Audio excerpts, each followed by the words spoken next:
Hello everyone, मैं रश्मि झा। आज शुरुआत करेंगे हम अकाउंट्स के बारे में। ठीक है, अकाउंट्स का है ये चैप्टर है डबल एंट्री सिस्टम। ठीक है, हम जानते हैं कि आखिर ये डबल एंट्री सिस्टम होती क्या है। तो डबल एंट्री सिस्टम ये होता है, मीनिंग्स इसके वर्ड से ही पता चल रहा है डबल, यानी कि ऐसा ट्रांजैक्शन करें जिसका डबल इफेक्ट हो। ठीक है, नॉर्मली सब ट्रांजैक्शन के क्या होते हैं, डबल इफेक्ट होते हैं। जैसे कोई सेल करता है, ठीक है, इसमें दो हो जाता है, या तो एक परचेज करने वाला होगा, दूसरा सेल करने वाला होगा। ठीक है, एक क्या करेगा, जैसा सेल किया तो उसने क्या किया, सेल जब करेगा तो कैश देगा। ठीक है, उसके बाद सामान लेंगे, यानी दो इफेक्ट आती है। ठीक है, तो हर ट्रांजेक्शन के दो इफेक्ट होता है, सेल करे या परचेज करे। तो एक परचेज करने वाला एंड एक सेल करने वाला। ठीक है, तो क्या होता है, डबल एंट्री सिस्टम, यानी कि डबल इफेक्ट पड़ती है। ठीक है, इसको बोलते हैं डबल एंट्री सिस्टम। उसके बारे में जानते हैं, नेक्स्ट पढ़ते हैं क्लासिफिकेशन ऑफ अकाउंट्स। अकाउंट्स की क्या क्लासिफिकेशन है। अकाउंट्स में मेन होते हैं दो तरह से, एक होते हैं पर्सनल अकाउंट्स और दूसरा होता है इम्पर्सनल अकाउंट। ठीक है, तो पर्सनल अकाउंट वो अकाउंट होते हैं जिसे पर्सन से रिलेटेड हो। ठीक है, चाहे वो इंडिविजुअल है, ह्यूमन बीइंग हो, या फिर आर्टिफिशियल हो, कोई भी पर्सन। ठीक है, तो ये होता है पर्सनल अकाउंट में आते हैं। इम्पर्सनल अकाउंट में वो दो तरह से हो जाते हैं, एक रियल अकाउंट हो जाते हैं और एक नॉमिनल अकाउंट हो जाते हैं। ठीक है, रियल अकाउंट वो होते हैं जो क्या होते हैं, बिजनेस में जो प्रॉपर्टी होती है उसको हम बोलते हैं रियल अकाउंट। ठीक, नॉमिनल अकाउंट्स में चले जाते हैं बिजनेस के जितने खर्चे होते हैं, जितने एक्सपेंस होते हैं, जितने लॉस होते हैं, जितने प्रॉफिट होते हैं, वो चले जाते हैं नॉमिनल अकाउंट्स में बिजनेस के। ठीक है, उसके बाद जानते हैं पर्सनल अकाउंट जो होते हैं वो तीन तरह से होते हैं। एक हो जाता है नेचुरल पर्सन अकाउंट, सेकेंड हो जाता है artificial person account, and third हो जाता है रिप्रेजेंटेटिव पर्सनल अकाउंट। तीन है। नेचुरल पर्सन अकाउंट से सब्जेक्ट से इसके मीनिंग से ही पता चल रहा है कि नेचुरल यानी जो नेचुरल हो, जैसे इंडिविजुअल आदमी, ह्यूमन बीइंग। ठीक है, वो हो जाते हैं नेचुरल पर्सन, जैसे राम, सीता, गीता, जो भी पर्सन होंगे वो हो जाते हैं नेचुरल पर्सन अकाउंट में आ जाते हैं। आर्टिफिशियल पर्सन अकाउंट वो होते हैं जैसे कोई कंपनी है। ठीक है, कुछ मेंबर मिलकर क्या बोलते हैं, कंपनी बनाता है। कंपनी तो डायरेक्ट कोई काम नहीं करती, बट उसके बिहाफ में वो जो मेंबर होते हैं वो काम करते हैं, उनके जो पार्टनर होते हैं वो करते हैं। तो कंपनी अकाउंट क्या हो जाता है, कंपनी क्या हो जाती है, एक आर्टिफिशियल पर्सन है। ठीक है, जैसे बैंक हो गया, क्या एक प्रकार का संस्था है। ठीक है, तो उसमें कुछ लोग मिलके जो काम कर रहे हैं, यानी बैंक क्या हो गया, आर्टिफिशियल पर्सन अकाउंट हो गया। रिप्रेजेंटेटिव पर्सन अकाउंट में वो हो जाते हैं, फॉर एग्जांपल जैसे किसी की सैलरी देनी है, 2 महीने से ड्यू है सैलरी। ठीक है, उसके भी हाथ में कोई दे रहा है, यानी कि रिप्रेजेंट कर रहा है उसको। तो क्या हो जाएगा, अगर हम बाद में जाकर दें सैलरी तो हो जाता है आउटस्टैंडिंग सैलरी। ठीक है, क्या करता है, रिप्रेजेंट कर रहा है आउटस्टैंडिंग सैलरी, सैलरी को क्या कर रहा है, रिप्रेजेंट कर रहा है आउटस्टैंडिंग की, बकाया सैलरी था जो बाद में जाके मिला।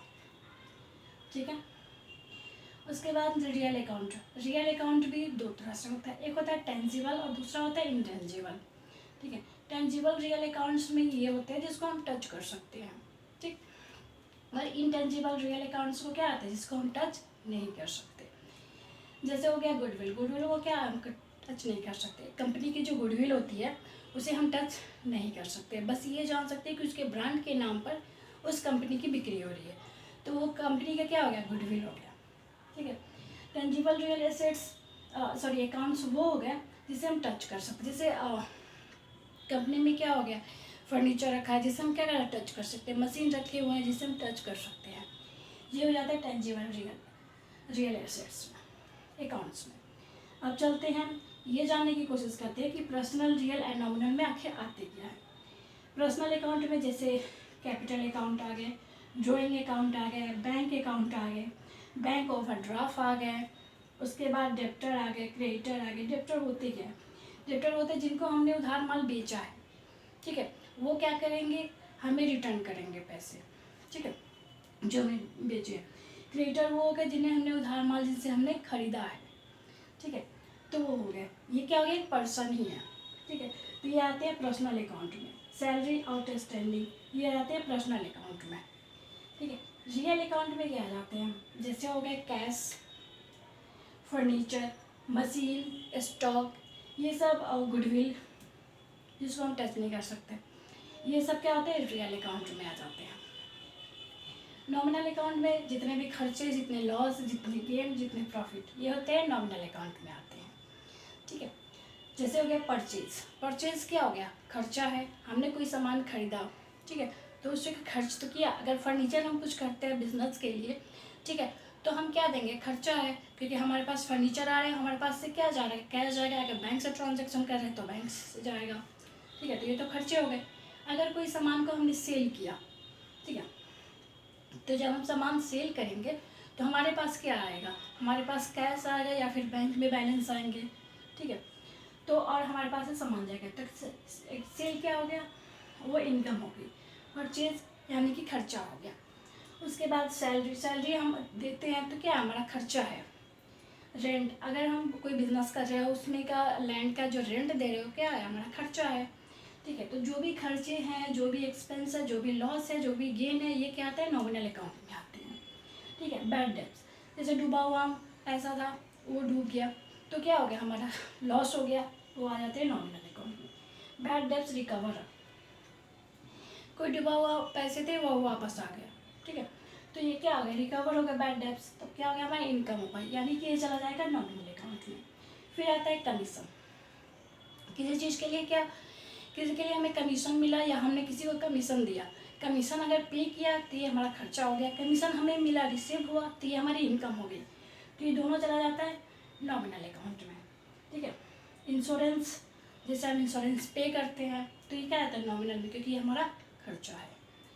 ठीक है, कुछ ऐसे 4 कंडीशन होते हैं जो नॉमिनल अकाउंट में होते हुए अगर कुछ चेंज आ जाए तो पर्सनल अकाउंट में चले जाते हैं। जैसे रेंट अकाउंट, अगर नॉर्मली रेंट है, रेंट पे किए तो वो नॉमिनल अकाउंट में रहेगा, लेकिन अगर वही रेंट आउटस्टैंडिंग हो गया या फिर प्रीपेड हो गया तो वो चला जाता है पर्सनल अकाउंट में। जैसे रिप्रेजेंटिव पर्सनल अकाउंट के बारे में मैंने इससे पहले बताया। ठीक है, इसमें क्या हुआ था कि जो सैलरी बकाया था कुछ महीनों से, वो बाद में जाके मिला, यानी आउटस्टैंडिंग हो गया। ठीक है, तो आउटस्टैंडिंग सैलरी से क्या हो गया, रिप्रेजेंटिव पर्सनल अकाउंट में गया। ठीक है, तो इसमें क्या हो जाता है कि नॉमिनल अकाउंट तो अगर रियल रहा, नॉर्मल रेंट रहा नॉर्मल, तो ये नॉमिनल अकाउंट में जाएगा, बट अगर वही आउटस्टैंडिंग या प्रीपेड लग गया तो ये क्या हो जाएगा, पर्सनल अकाउंट में जाएंगे।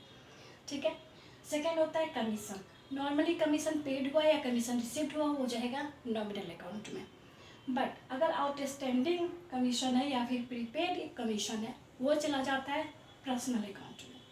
ठीक है, थर्ड होता है इंटरेस्ट। नॉर्मली इंटरेस्ट पेड या फिर रिसीव होगा तो वो हो जाएगा नॉमिनल में, बट अगर आउटस्टैंडिंग या प्रीपेड इंटरेस्ट आएगा वो चला जाएगा पर्सनल अकाउंट में। ठीक है, एंड फोर्थ होता है सैलरी। सैलरी खर्चा है, नॉर्मली सैलरी रहा तो नॉमिनल अकाउंट में जाएंगे, बट अगर वही आउटस्टैंडिंग या फिर प्रीपेड लग गया सैलरी में तो ये चला जाएगा पर्सनल अकाउंट में। ठीक है, तो आज के लिए बस इतना, एंड इससे आगे जो भी है सब उसको हम आगे नेक्स्ट क्लास में करेंगे। Thank you so much.